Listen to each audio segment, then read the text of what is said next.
Hello and warm greetings. Time to present you the English news. The security chief of the 2nd Police District of Dambadam City has been detained after 2 policemen were found dead on Saturday night.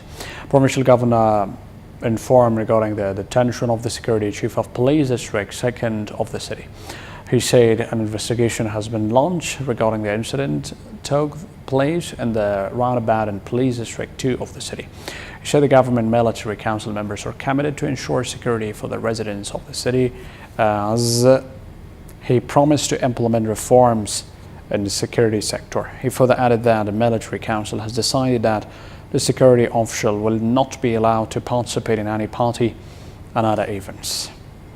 At militant scale 6-1, there's an ongoing Tufan 10 operation in Takhar province. At least 14 militants were killed or wounded during the ongoing Tufan 10 operations in northeastern Takhar province of Afghanistan. The 209th Shahin Corps of Afghan military in North said the operation were conducted in the vicinity of Khatkabul district. The sources further added that the Afghan National Defense and Security Forces targeted the militants' hideouts and Kaflatun, Manchur and several other areas and at least 8 militants killed. According to the corps, at least 6 militants were also wounded and 4 others were arrested during the same operations.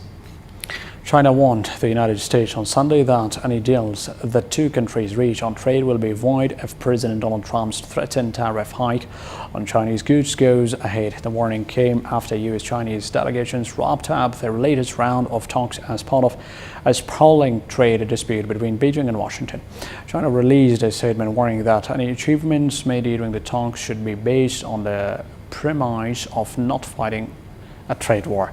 If the United States introduces trade sanctions, including tariffs, all economic and trade achievements negotiated by the 2 parties will be void, said a statement which was carried by the official Xinhua news agency.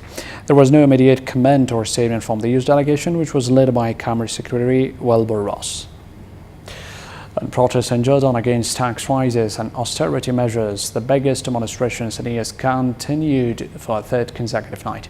Police fired tear gas and blocked roads in the capital Amman to stop protests getting close to the cabinet office. The protesters say a new tax bill backed by the International Monetary Fund will help the poor and middle class. King Abdullah has called for compromise for all sides. Several thousand protesters chanting anti-government slogans and calling for King Abdullah to dismiss Prime Minister Hani Malki have been holding vigil near the cabinet office. There have also been some protests in provincial towns where police have reportedly used tear gas. In the southern town of Man, protesters burned tires on highways and there was scuffles with the police, Reuters reported. Jordanians have seen prices rise with salaries failing to keep up. Thank you for watching. That was a brief. Good night. Bye.